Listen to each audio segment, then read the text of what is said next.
Shalom sesamaku yang dikasihi Tuhan. Hari ini kita akan membaca dan mendengarkan seri Alkitab Kronologi. Selamat mendengarkan.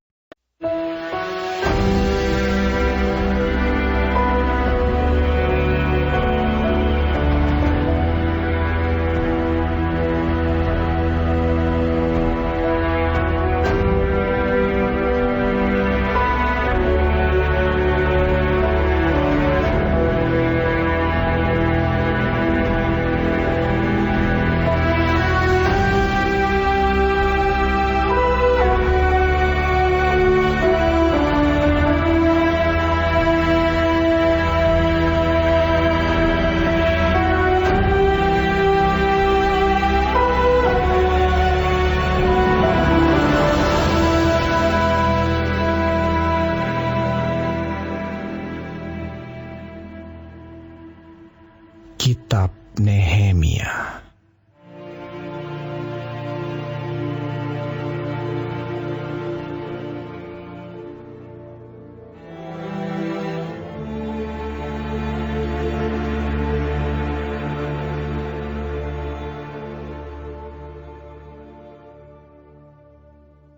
Riwayat Nehemia bin Hakalia.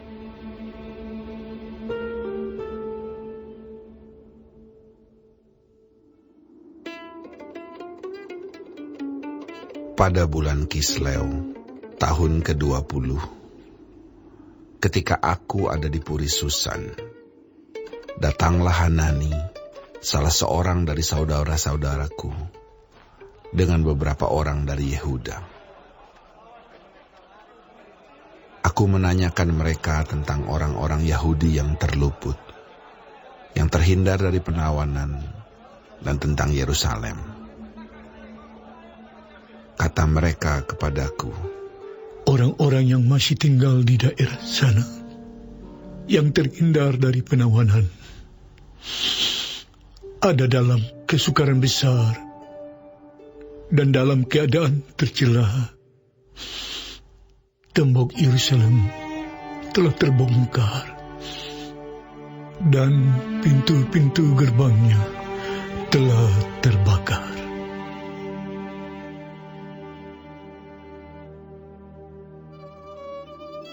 ketika aku dengar berita ini, duduklah aku menangis dan berkabung selama beberapa hari. Aku berpuasa dan berdoa ke hadirat Allah semesta langit.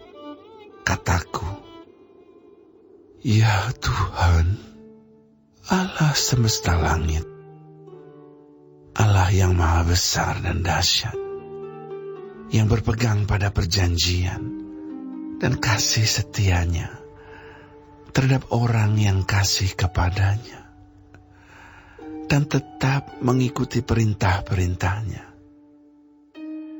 Berilah telingamu dan bukalah matamu, dan dengarkanlah doa hambamu yang sekarang kupanjatkan ke hadiratmu siang dan malam bagi orang Israel, hamba-hambamu itu, dengan mengaku segala dosa yang kami orang Israel telah lakukan terhadapmu. Juga aku dan kaum keluargaku telah berbuat dosa.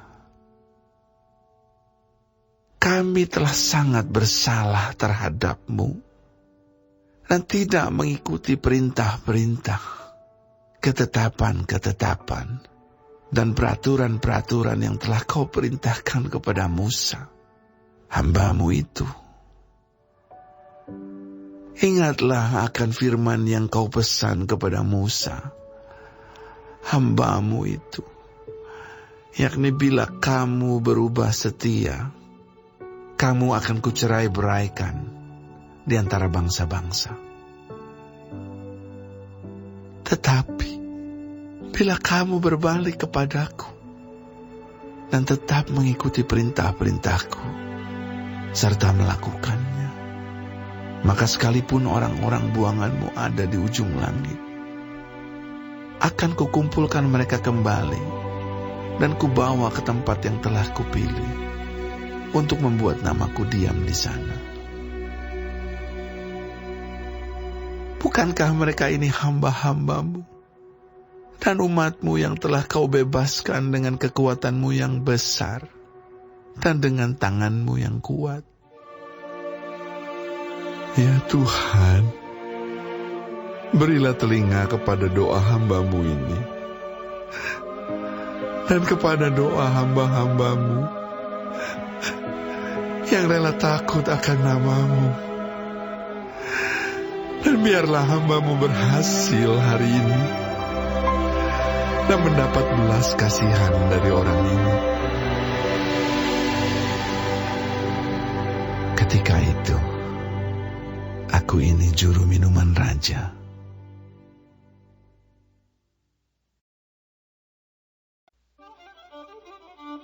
Pada bulan Nisan, tahun ke-20, pemerintahan Raja Artahsasta, ketika menjadi tugasku untuk menyediakan anggur, aku mengangkat anggur dan menyampaikannya kepada raja.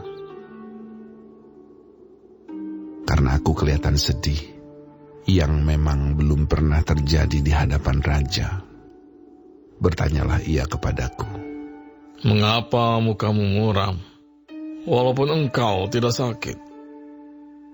Engkau tentu sedih hati." Lalu aku menjadi sangat takut.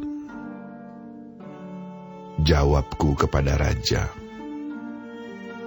"Hiduplah raja untuk selamanya. Bagaimana mukaku tidak akan muram kalau kota, tempat pekuburan nenek moyangku, telah menjadi reruntuhan dan pintu-pintu gerbangnya habis dimakan api?" Lalu kata raja kepadaku, "Jadi, apa yang kau inginkan?" Maka aku berdoa kepada Allah semesta langit. Kemudian jawabku kepada raja, "Jika raja menganggap baik dan berkenan kepada hamba-Mu ini, utuslah aku ke Yehuda, ke kota pekuburan nenek moyangku, supaya aku membangunnya kembali."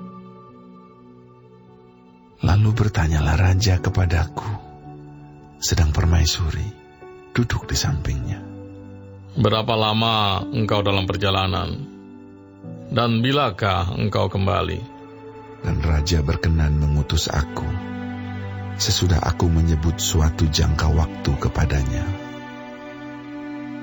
Berkatalah aku kepada raja, "Jika raja menganggap baik, berikanlah aku surat-surat bagi bupati-bupati di daerah seberang sungai Efrat, supaya mereka memperbolehkan aku lalu sampai aku tiba di Yehuda.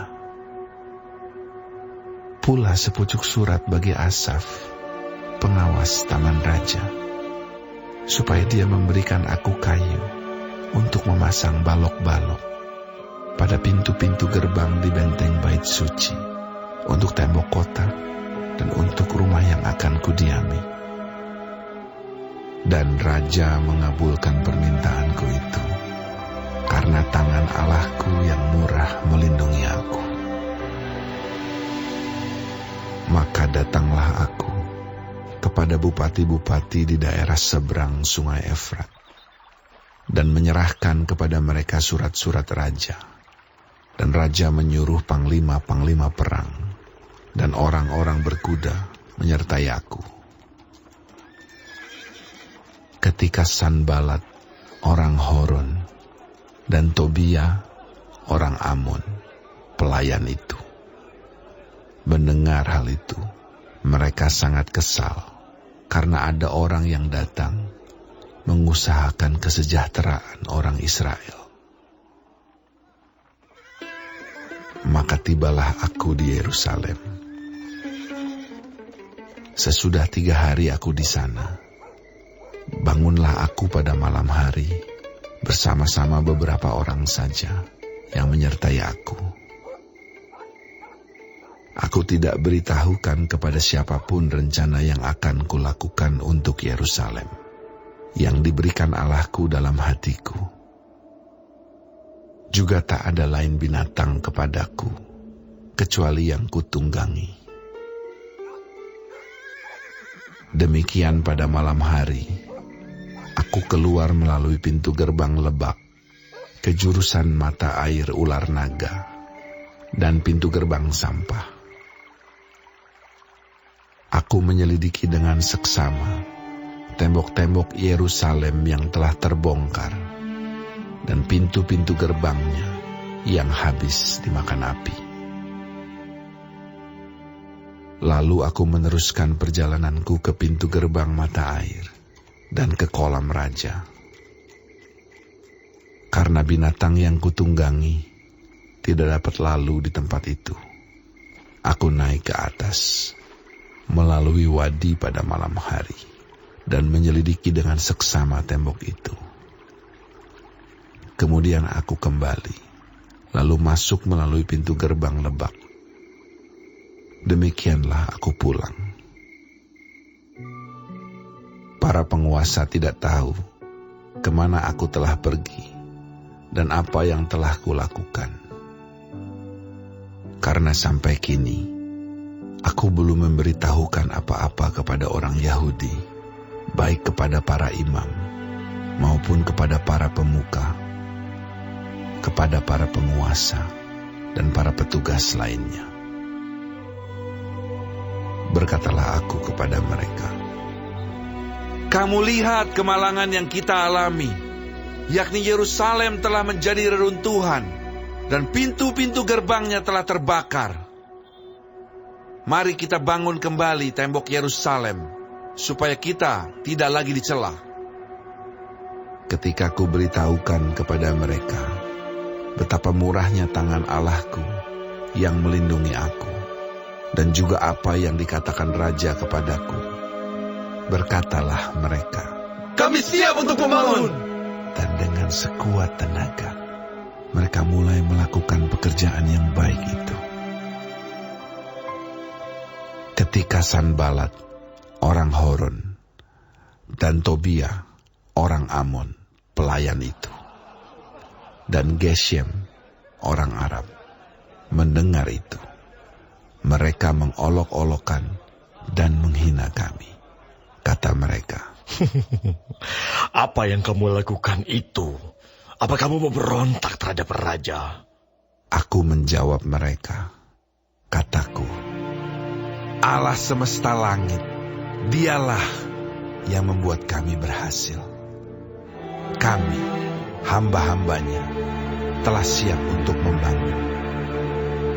Tetapi kamu tak punya bagian atau hak dan tidak akan diingat di Yerusalem."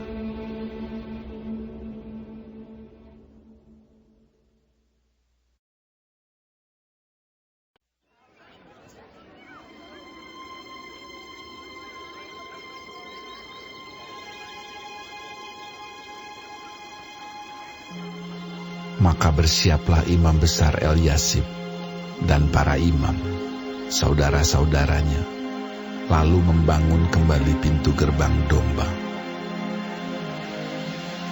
Mereka mentahbiskannya dan memasang pintu-pintunya. Mereka mentahbiskannya sampai menara Mea, menara Hananeel.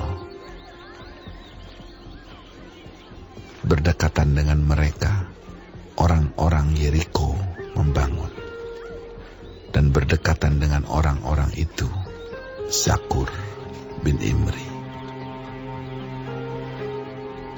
Pintu gerbang ikan dibangun oleh Bani Senaa. Mereka memasang balok-balok, lalu memasang pintu-pintunya dengan pengancing-pengancing dan palang-palangnya. Berdekatan dengan mereka, Meremot bin Uria bin Hakos mengadakan perbaikan, dan berdekatan dengan dia, Mesulam bin Berekia bin Mesezabeel Berdekatan dengan dia, Zadok bin Baana mengadakan perbaikan. Dan berdekatan dengan dia, orang-orang Tekoa. Hanya pemuka-pemuka mereka tidak mau memberi bahunya untuk pekerjaan tuan mereka. Pintu gerbang lama diperbaiki oleh Yoyada bin Paseah dan Mesulam bin Besoja. Mereka memasang balok-balok, lalu memasang pintu-pintunya dengan pengancing-pengancing dan palang-palangnya. Berdekatan dengan mereka, Melaka, orang Gibeon, dan Yadon, orang Meronot, mengadakan perbaikan beserta orang-orang Gibeon dan Mispa yang berada di wilayah kekuasaan bupati daerah sebelah barat Sungai Efrat. Berdekatan dengan mereka, Uziel bin Harhaya, salah seorang tukang emas, mengadakan perbaikan, dan berdekatan dengan dia, Hananya, seorang juru campur rempah-rempah. Mereka memperkokoh Yerusalem sampai tembok lebar. Berdekatan dengan mereka, Refaya bin Hur, penguasa setengah wilayah Yerusalem yang satu, mengadakan perbaikan. Berdekatan dengan dia, Yedaya bin Harumaf mengadakan perbaikan tepat di depan rumahnya, dan berdekatan dengan dia, Hatus bin Hasabnea. Malkia bin Harim dan Hasub bin Pahat Moab memperbaiki bagian yang lain dan menara perapian. Berdekatan dengan mereka, Salum bin Halohes, penguasa setengah wilayah Yerusalem yang lain, mengadakan perbaikan bersama-sama anak-anak perempuannya. Pintu gerbang Lebak diperbaiki oleh Hanun dan penduduk Sanoa. Mereka membangunnya kembali dan memasang pintu-pintunya dengan pengancing-pengancing dan palang-palangnya. Pula tembok diperbaiki sepanjang 1000 hasta sampai pada pintu gerbang sampah. Pintu gerbang sampah diperbaiki oleh Malkia bin Rekhab, penguasa wilayah Bet Kerem. Ia membangunnya kembali dan memasang pintu-pintunya dengan pengancing-pengancing dan palang-palangnya. Pintu gerbang mata air diperbaiki oleh Salum bin Kolhoze, penguasa wilayah Mispa. Pintu gerbang itu dibangunnya kembali, diberinya atap dan dipasangnya pintu-pintunya dengan pengancing-pengancing dan palang-palangnya. Juga diperbaikinya tembok kolam penampung air saluran dekat Taman Raja sampai pada tangga-tangga yang menurun dari kota Daud. Di sampingnya, Nehemia bin Azbuk, penguasa setengah wilayah Bet-Zur, mengadakan perbaikan sampai di depan pekuburan Daud dan sampai pada kolam buatan dan rumah para pahlawan. Di sampingnya orang-orang Lewi mengadakan perbaikan, yakni Rehum bin Bani, dan berdekatan dengan dia Hasabia, penguasa setengah wilayah Kehila yang satu untuk wilayahnya. Di sampingnya saudara-saudara mereka, yakni Binui bin Henadad, penguasa setengah wilayah Kehila yang lain, mengadakan perbaikan. Berdekatan dengan dia, Ezer bin Yesua, penguasa Mispa, memperbaiki bagian yang berikut, di depan pendakian ke gudang senjata, dekat sudut. Di sampingnya, Baruch bin Sabai memperbaiki bagian yang berikut, dari sudut sampai pada pintu masuk rumah imam besar Eliasib. Di sampingnya, Meremot bin Uria bin Hakos memperbaiki bagian yang berikut, dari pintu masuk rumah Eliasib sampai pada ujung rumah Eliasib. Di sampingnya, para imam, orang-orang dari lembah Yordan, mengadakan perbaikan. Di samping mereka, Benyamin dan Hasub mengadakan perbaikan di depan rumah mereka. Di samping mereka, Azaria bin Maasea bin Ananya mengadakan perbaikan di samping rumahnya. Di sampingnya, Binui bin Henadad memperbaiki bagian yang berikut, dari rumah Azaria sampai sudut dan sampai penjuru. Palal bin Uzai mengadakan perbaikan di depan sudut dan di depan menara yang tinggi yang menonjol dari istana raja, dekat pelataran penjagaan. Di sampingnya, Pedaya bin Paros mengadakan perbaikan sampai di depan pintu gerbang air, di sebelah timur, dan di depan menara yang menonjol. Adapun para budak di Bait Allah tinggal di Ofel. Di samping Pedaya, orang-orang Tekoa memperbaiki bagian yang berikut, dari depan menara besar yang menonjol itu sampai tembok Ofel.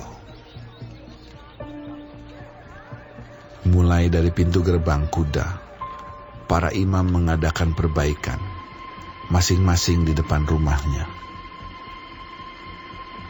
Di samping mereka, Zadok bin Imer mengadakan perbaikan di depan rumahnya. Di sampingnya, Semaya bin Sekanya, penjaga pintu gerbang timur. Di sampingnya, Hananya bin Selemia dan Hanun anak Zalaf yang keenam memperbaiki bagian yang berikut. Di samping mereka, Mesulam bin Berekia mengadakan perbaikan di depan biliknya. Di sampingnya, Malkia, seorang tukang emas, mengadakan perbaikan sampai pada rumah para budak di Bait Allah dan para pedagang di depan pintu gerbang pendaftaran dan sampai pada kamar atas di penjuru. Lalu, antara kamar atas di penjuru dan pintu gerbang domba, para tukang emas dan para pedagang mengadakan perbaikan.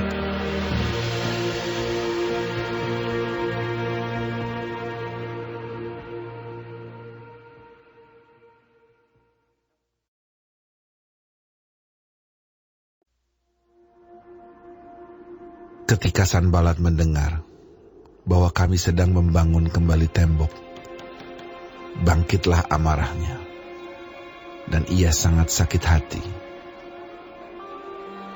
Ia mengolok-olokkan orang Yahudi dan berkata di hadapan saudara-saudaranya dan tentara Samaria, Apa gerangan yang dilakukan orang-orang Yahudi yang lemah ini? Apakah mereka memperkokoh sesuatu? Apakah mereka hendak membawa persembahan? Apakah mereka akan selesai dalam sehari? Apakah mereka akan menghidupkan kembali batu-batu dari timbunan puing yang sudah terbakar habis seperti ini?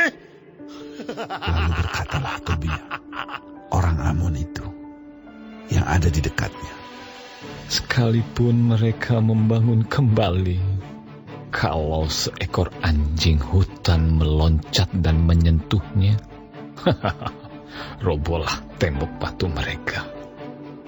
ialah kami. Dengarlah bagaimana kami dihina. Balikanlah cercaan mereka menimpa kepala mereka sendiri. Dan serahkanlah mereka menjadi jarahan di tanah tempat tawanan.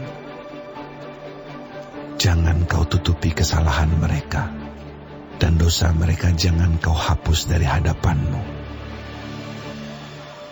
Karena mereka menyakiti hatimu dengan sikap mereka terhadap orang-orang yang sedang membangun. Tetapi kami terus membangun tembok sampai setengah tinggi dan sampai ujung-ujungnya bertemu, karena seluruh bangsa bekerja dengan segenap hati. Ketika Sanbalat dan Tobia serta orang Arab dan orang Amon dan orang Asdod mendengar bahwa pekerjaan perbaikan tembok Yerusalem maju dan bahwa lubang-lubang tembok mulai tertutup, maka sangat marahlah mereka. Mereka semua mengadakan persepakatan bersama untuk memerangi Yerusalem dan mengadakan kekacauan di sana. Tetapi kami berdoa kepada Allah kami dan mengadakan penjagaan terhadap mereka siang dan malam karena sikap mereka. Berkatalah orang Yehuda, kekuatan para pengangkat sudah merosot dan puing masih sangat banyak. Tak sanggup kami membangun kembali tembok ini. Tetapi lawan-lawan kami berpikir, mereka tidak akan tahu dan tidak akan melihat apa-apa sampai kita ada di antara mereka, membunuh mereka dan menghentikan pekerjaan itu. Ketika orang-orang Yahudi yang tinggal dekat mereka sudah 10 kali datang memperingatkan kami, mereka akan menyerang kita dari segala tempat tinggal mereka. Maka aku tempatkan rakyat menurut kaum keluarganya dengan pedang, tombak, dan panah di bagian-bagian yang paling rendah dari tempat itu, di belakang tembok, di tempat-tempat yang terbuka. Kuamati semuanya, lalu bangun berdiri dan berkata kepada para pemuka dan para penguasa dan kepada orang-orang yang lain, jangan kamu takut terhadap mereka. Ingatlah kepada Tuhan yang maha besar dan dahsyat, dan berperanglah untuk saudara-saudaramu, untuk anak-anak lelaki dan anak-anak perempuanmu, untuk istrimu dan rumahmu. Ketika didengar musuh kami bahwa rencana mereka sudah kami ketahui dan bahwa Allah telah menggagalkannya, maka dapatlah kami semua kembali ke tembok, masing-masing ke pekerjaannya. Sejak hari itu, sebagian daripada anak buahku melakukan pekerjaan, dan sebagian yang lain memegang tombak, perisai, dan panah, dan mengenakan baju sirah. Sedang para pemimpin berdiri di belakang segenap kaum Yehuda yang membangun di tembok. Orang-orang yang memikul dan mengangkut melakukan pekerjaannya dengan satu tangan, dan dengan tangan yang lain mereka memegang senjata. Setiap orang yang membangun bekerja dengan berikatkan pedang pada pinggangnya, dan di sampingku berdiri peniup sangkakala. Berkatalah aku kepada para pemuka dan para penguasa dan kepada orang-orang yang lain, pekerjaan ini besar dan luas, dan kita terpencar pada tembok yang satu jauh daripada yang lain. Dan kalau kamu mendengar bunyi sangkakala di suatu tempat, berkumpullah ke sana mendapatkan kami. Allah kita akan berperang bagi kita. Demikianlah kami melakukan pekerjaan itu. Sedang sebagian daripada orang-orang memegang tombak dari merekahnya fajar sampai terbitnya bintang-bintang. Pada waktu itu juga, aku berikan perintah kepada rakyat. Setiap orang dengan anak buahnya harus bermalam di Yerusalem, supaya mereka mengadakan penjagaan bagi kami pada malam hari, dan melakukan pekerjaannya pada siang hari. Demikianlah aku sendiri, saudara-saudaraku, anak buahku, dan para penjaga yang mengikut aku. Kami semua tidak sempat menanggalkan pakaian kami. Setiap orang memegang senjata dengan tangan kanan.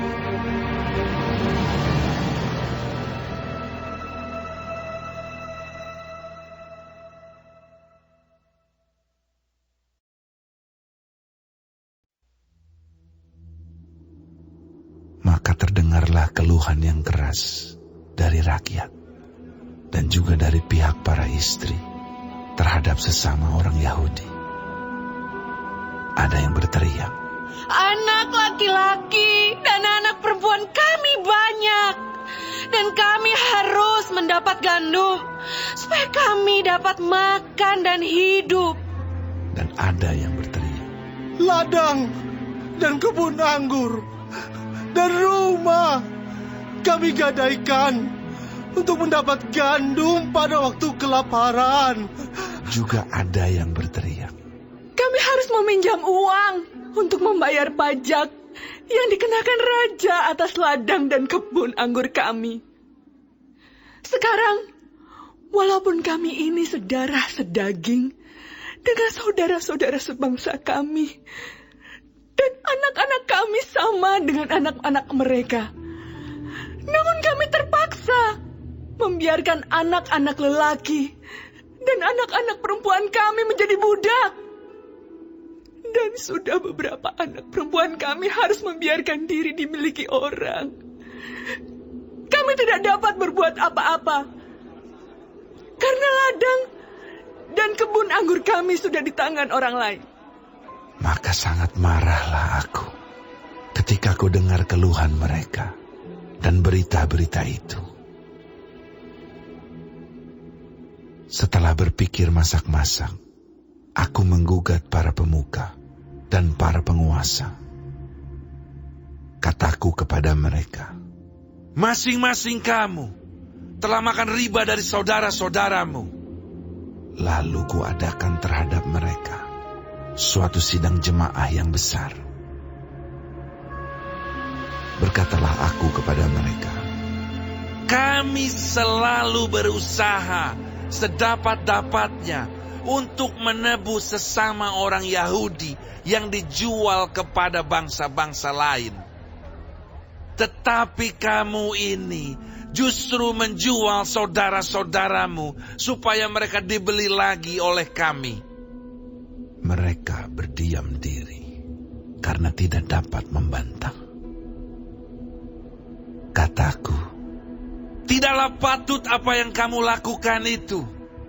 Bukankah kamu harus berlaku dengan takut akan Allah kita, untuk menghindarkan diri dari cercaan bangsa-bangsa lain, musuh-musuh kita?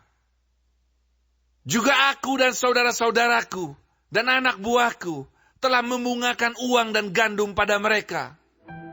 Biarlah kita hapuskan hutang mereka itu.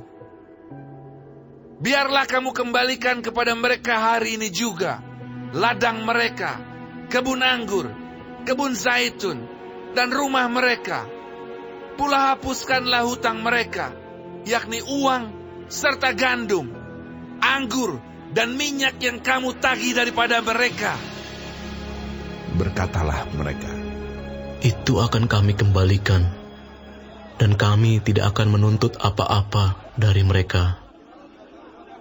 Kami akan lakukan tepat seperti yang engkau perintahkan. Lalu aku memanggil para imam dan menyuruh mereka bersumpah bahwa mereka akan menepati janji mereka. Juga aku kebas lipatan bajuku sambil berkata, Demikianlah setiap orang yang tidak menepati janji ini akan dikebas Allah dari rumahnya dan hasil jerih payahnya.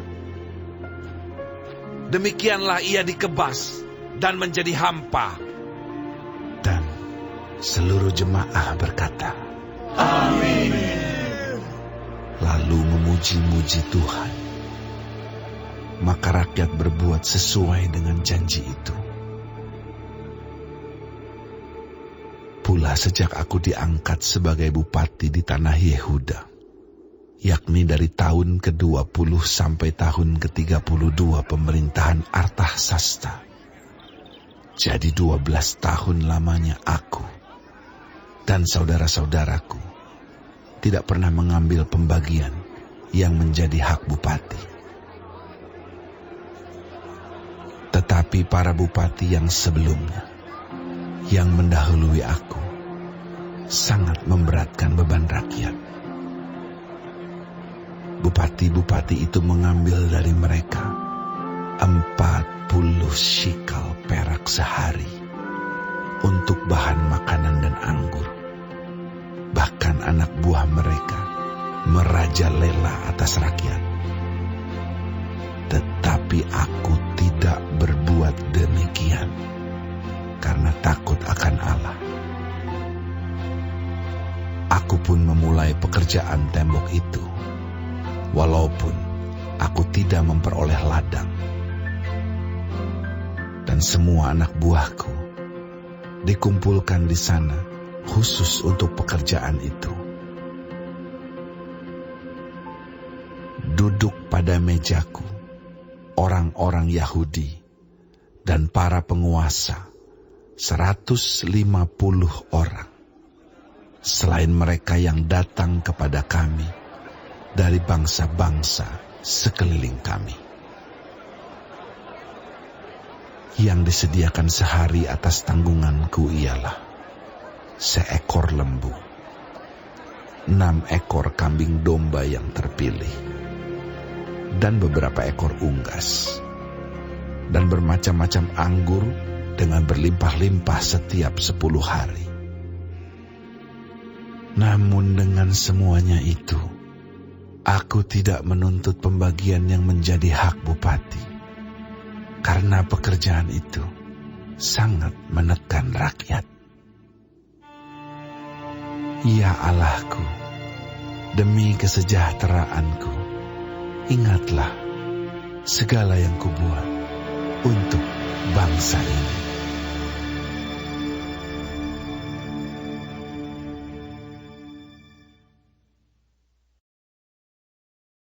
Hari ini kita telah mendengarkan seri Alkitab Kronologi. Tuhan Yesus memberkati.